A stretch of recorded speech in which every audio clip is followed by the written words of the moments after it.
लक्ष्मी म्हणजे काय हे आपल्याला श्री सूक्ताच्या फलश्रुतीच्या विवेचनातून कळेल.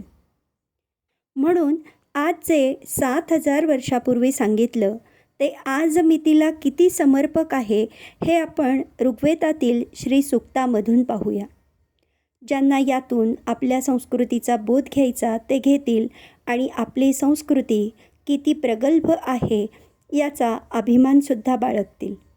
श्री सूक्तामधील फलश्रुतीमधून 10व्या श्लोकामध्ये ओम श्री महालक्ष्म्यै च विद्महे विष्णुपत्न्यै च धीमहि तन्नो लक्ष्मी प्रचोदयात असं म्हटलेलं आहे. म्हणजे काय तर महालक्ष्म्यै च विद्महे म्हणजे आम्ही महालक्ष्मीला जाणतो, समजून घेण्याचा प्रयत्न करतो. तर हे कशासाठी? तन्नो लक्ष्मी प्रचोदयात म्हणजे ती लक्ष्मी आमच्या बुद्धीला प्रेरणा देवो, सन्मार्गावर चालण्याची बुद्धी देवो. आणि अशा प्रकारची लक्ष्मी जाणून घेण्यासाठी श्री सूक्त हा आधार आहे. आणि म्हणून एका वाक्यात सांगायचं झालं तर 17व्या श्लोकात म्हणजेच फलश्रुतीच्या पहिल्या श्लोकात तन्मे भजसी पद्माक्षी येन सौख्यम लभाम्यहम म्हणजेच तिला भजल्यानंतर तिची पूजा केल्यावर अर्चना केल्यावर आम्हाला काय मिळालं पाहिजे तर येन म्हणजे यामुळे सौख्य सुख मिळालं पाहिजे. पण कोणाला तर अहम म्हणजे मला. त्यामुळे जे जे सुख देणार आहे ते सगळं लक्ष्मीमय आहे हे म्हणायला अर्थ आहे. आणि पुरेसा वाव श्री सूक्ताने आपल्याला दिलेला आहे. आज आपण धन म्हणजे पैसा समजतो, परंतु श्री सूक्ताच्या 11व्या श्लोकात अतिशय छान सांगितलेलं आहे धन कशाला म्हणायचं. तर धनम अग्नी धनम वायुर धनम सूर्यो धनम वसुः धनम इंद्रो बृहस्पतिर्वरुणाम धनम अस्तु मे. अग्नी वायू सूर्य वरुण म्हणजे जे काही पंचमहाभूत आहेत, ज्यामुळे आमचं शरीर बनलं आहे ते सर्व धन आहे.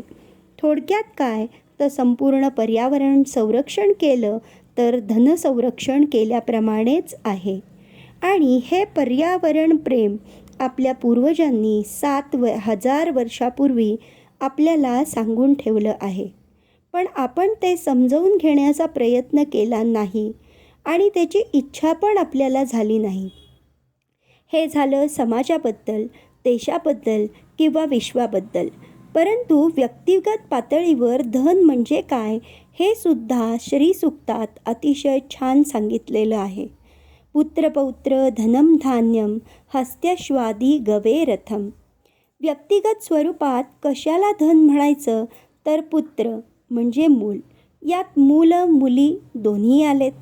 पौत्र म्हणजे नातवंड, जे असले की कुटुंब व्यवस्था निर्माण होते, आपुलकी असते, एकमेकांना आधार असतो. धान्य जे आपल्याला खाण्यासाठी लागते ते धान्य. त्याचप्रमाणे हत्ती, अश्व, रथ आणि गाई यांना म्हणजे जंगली प्राणी आणि पाळीव प्राणी. त्याचसोबत रथ म्हणजे दळणवळणाचं साधन. हे सर्व म्हणजे व्यक्तिगत स्वरूपात धनच म्हटलेलं आहे.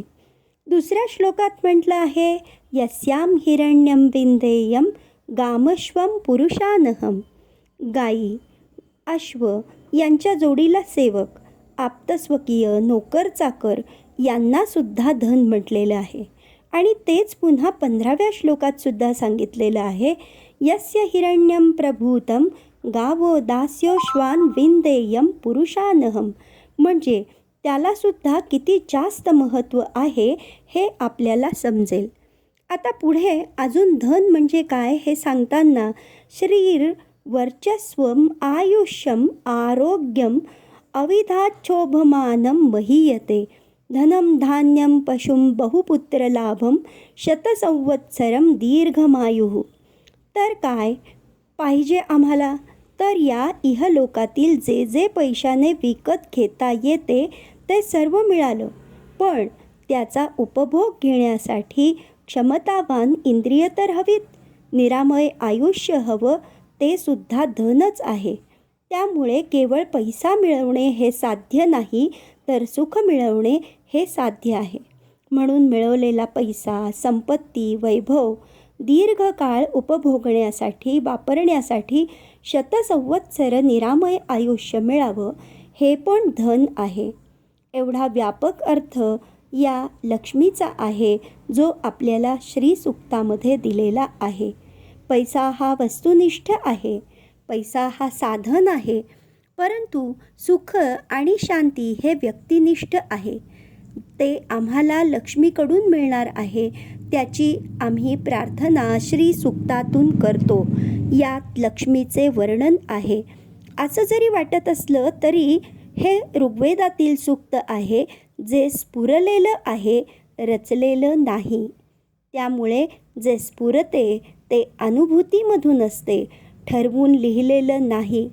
त्यामुळे पैसा, ज्याला आपण लक्ष्मी म्हणतो, त्याला कमी लेखण्याची गरज नाही.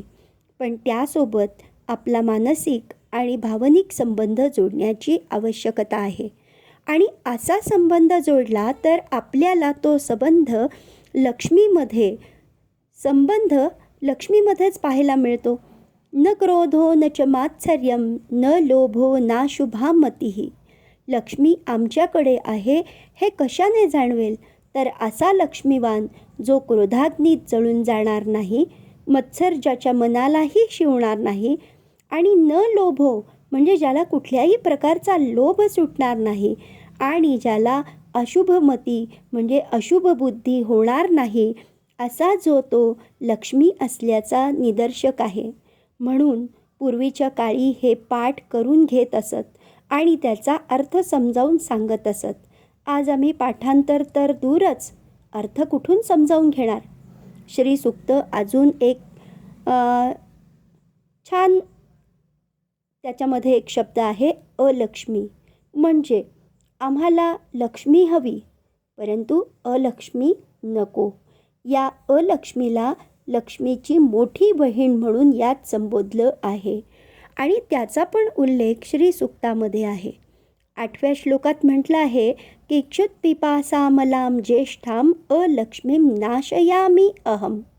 क्षुत म्हणजे भूक, पिपासा म्हणजे तहान, आणि त्यामुळे मलिन झाली आहे अशी याचा भावार्थ जो आहे असा हा वखवक, हाव, लालसा, अतृप्ती, खाण्याची तीव्र वासना व्हायला लागल्या किंवा सुखाच्या विकृत अशा इच्छा निर्माण व्हायला लागल्या तर ती अलक्ष्मी आहे आणि तिला दूर करायला हवं.